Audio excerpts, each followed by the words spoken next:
Hey, it's Central Valley Business. I'm your host, Steve Walling. My guest for this segment is Kevin Cookingham. Kevin, welcome back to the show. You're Great running to be for here. office. I am. I'm running for Congress, 16th District. Yeah. And that is basically Fresno, which is southeast, southwest, central, west Fresno, and then on the west side of 99. And then it goes all the way up to the Gustine, Merced, Atwater area to the north, Really? and all the towns in between. And then it goes west to Dos Palace and Las Banas. So it's kind of a big, giant triangle. It is. And, yeah, I love it. I'm meeting the greatest people in the 16th District. I travel up and down 99, 12, 152 all the time, and I'm meeting some of the most wonderful people in this district. Now, we've had you on before, so I'm not going to get into, what got you into it and stuff. Right. You're passionate, you have a vision where you want to go. Yeah. How's things working for you as we're really beginning to move in? Yeah, so it's important for the viewers to understand that we are no longer having a voting day. It's Right. not just March 3rd. It is voting month. Right. Most everyone have received their ballots by now. The day I received it, I got everyone in our family together and said, let's get these things filled out and sent them in. And so it's really a voting month. Right. And so we want to make sure that if people have not voted and they want to get their ballots turned in early, get their ballots finished up, and you can mail it, you can take it into different places. But it really is a time where we've got to push this thing. This is a sprint now through the 3rd. Kevin, this idea with the way the voting is now, last election was really kind of when it was introduced, but there's still a lot, particularly senior people, that Right. They're just not really in tune with it. A whole month to vote, I can take, where's my voting place, and Right. this kind of stuff. It's important that as you move forward, that you continue to bring that message out to get these people. And on another darker side is the idea, and I'm not real up to speed on this, but this idea of ballot harvesting, Yeah. which allows for a lot of, people get taken advantage of. Their vote gets basically neutralized because someone has harvested that, Right. taken it, and changed it or done whatever.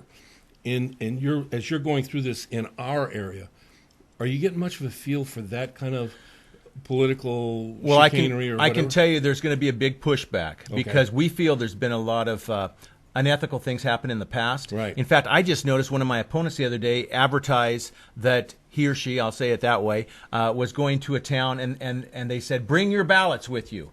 Well, that gets into a real gray area where you start saying, bring your ballots with you. So if I got a big group of 200 or 300 people together, I said, bring your ballots. Now make sure you mark Kevin Cookingham on that ballot, Right. And then we'll pick them up for you. You know what I'm saying? Exactly. And so I called somebody. I said, is that even legal? And they said, I don't think so. And so there's a lot of things like that that concern me. Yeah. So I'm hoping and praying that people do their research. A lot of these propositions have passed because they didn't do their research. We know that. They're written oftentimes by a politician with the intention of projecting Deception. a certain Deception. that so that people, when they read just the headline on Yes. the prop, they go, oh yeah, I'm for that. But they, if actually they vote for it, what they're doing is voting against Absolutely. what it is that they believe in. And they purposely do that. So Yes, they do. when our Attorney General Becerra does that on the gas tax, nobody wants gas tax. No. Well, no meant yes. Yeah, And then exactly. on Prop 47, where it was they called the Safe Neighborhood and Schools Act. Well, we want safe neighborhoods and schools. Yes. Well, no, it was Get Out of Jail Free Yeah. to these felons act is what it should have been called. And there are other things like that where it is purposely deceptive in the writing of these things, and that is something we've got to deal with. Okay, and I'm glad you brought that up. Now, you're going to Washington. Yes. Okay, and I'm making that assumption. You're going to Washington, okay? You get to Washington, a lot of what happens in local, like statewide voting, is controlled by the state. But I'm sure there's got to be, a national influence on, maybe through laws or whatever, to kind of equalize this across the nation, so that you don't get states, and I won't mention California by name, where voting is now established to really favor a certain political, I won't mention the Democrat Party, Right. but and just like the misnaming stuff, people, if you don't do your research, if you're not kind of aware of what's going on, you're lost, and oftentimes Absolutely. your vote is stolen from you. Yes.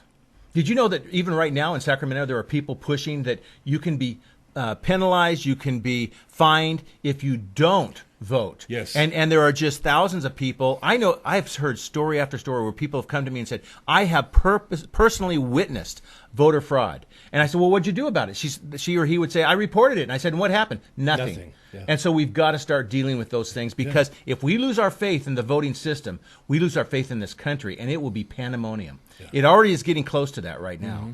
So very, very important things. Now, the other thing I want to bring up about that is we've got to start thinking as conservatives and saying, let's work with each other. So in other words, Congress, obviously federal. Yep. But guess what? 16th District is in the state of California, and we are being screwed over by the people in Sacramento. Their views, their values are impacting us negatively. I've heard that rumor. Absolutely. And so we've got to pull together on the federal level and on the state level and on the local level and say, hey, how's this working for you, Governor Newsom? How's this working for you, these philosophies?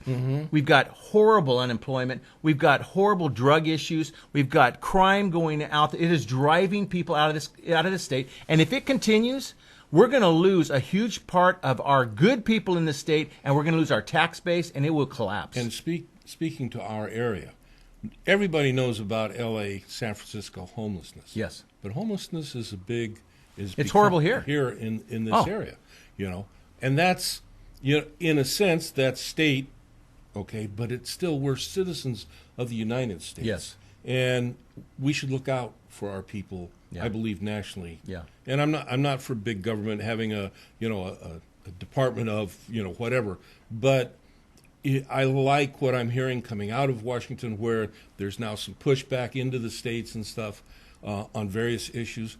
We need to take care of our folks here in California. Yeah, and if you drive up and down 41, 180, and places like that, and you just see trash up and down the road, and I'm going, man, that's how it looked when I was in Haiti. That's how it looked when I was in Haiti. Right. And then you go into downtown Fresno by the Rescue Mission and areas around there, and you just think, what has happened to Fresno? And what they do, though, is they point the finger at everybody else. Oh, yeah. So our local officials here, they just keep wanting to point the finger at somebody else, and they're on a task force, and they're doing this. I'm so tired of task force. Get the picking thing done. Yeah. Work with each other and get it done. And that's kind of more recently become the modus operandi of Republicans, conservatives. Yeah. Let's cut through the BS and let's go for results. Yeah. I was actually interviewed the other day by somebody, and I said, you know what I'd like to do?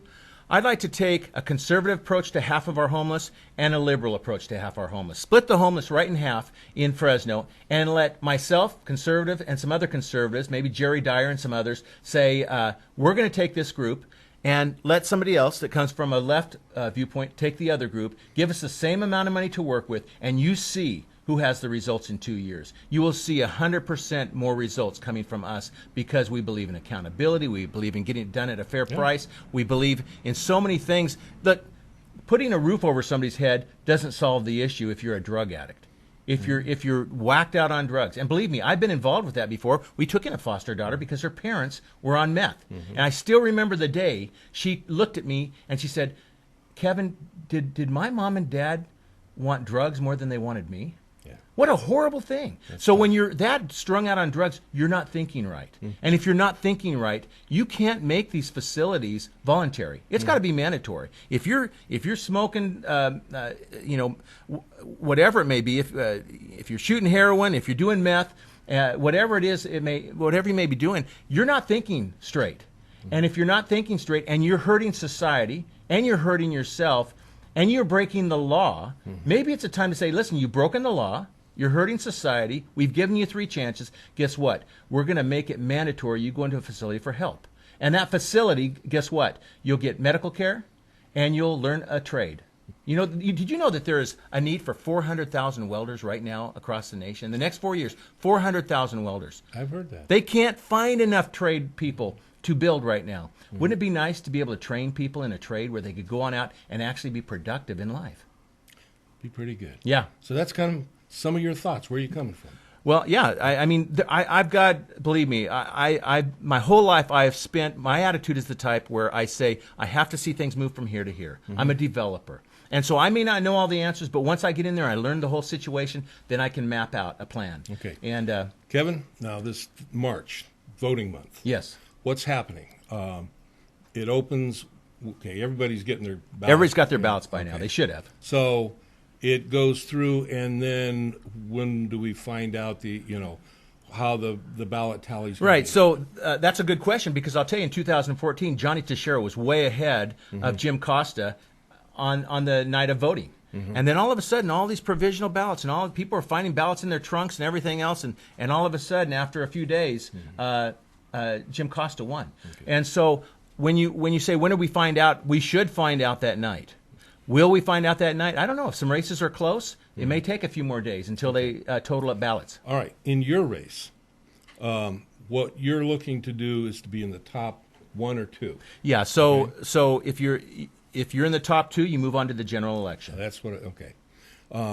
So that's what you're looking for. Oh, I'm looking to be in the top 1. That's what go. I want. I want the top 1. I want to show that I'm a contender, and we have a lot of passionate volunteers. We'll probably have 70 to 80 volunteers out this weekend. We've got volunteers out today putting up signs. I am so thrilled with the people who have gotten involved with this, because they have a passion to get this state back. Awesome. Well, thanks for being with us. Thank you so much. Good luck with this. Come on back again. You got it. I would love that. You want anything to tell the folks before we close? Yeah, I would love for you to go to the website. It's cookinghamforcongress.com, cookinghamforcongress.com. You can see what I stand for. You can see what I believe in. And I would love to see you be a part of this race. And you can volunteer, you can donate, you can endorse. Love to see you on our website. Very good. Thank you. Thanks again, Kevin. You got it. Good luck. God bless you. And I'll see you when we come back. Hi, I'm Kevin Cookingham, your candidate for Congress, District 16. Californians, regardless of their party, agree that our valley and state are in crisis. You have the power to change this destructive behavior. I'm a business owner, educator, and former school principal in one of the most successful school districts in California.